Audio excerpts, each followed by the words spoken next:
I got in a lot of trouble with drugs and alcohol when I was a teenager, a lot of trouble, very suicidal tendencies. I was locked up in psychiatric hospitals twice when I was a teenager. I continued to do drugs and drink, and essentially kind of got to the end of the road where it was either do something or die. And I made the choice to die. And so I was using and drinking and trying really to kill myself. I went to this church, and really the only thing I saw or heard at this church was that there was an AA meeting on the back of the bulletin, 7 o'clock Sunday night. So I finally quit. It was December of 1991. I really haven't drinking or using any drugs since then. But still no real personal connection with Jesus.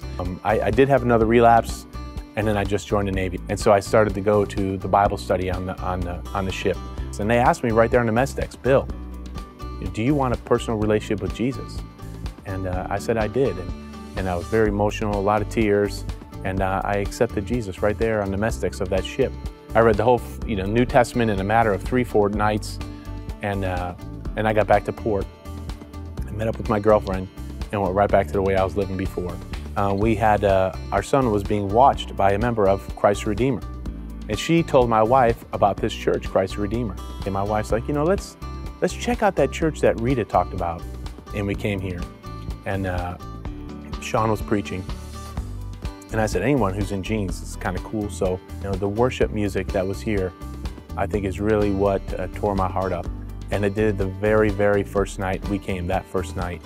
And in that worship service, I rededicated my life to God. And we have been coming to this church ever since. The message that was sent to me when I first got here was that every member is a minister. And I really appreciated that message, and that we all have a part in what goes on here.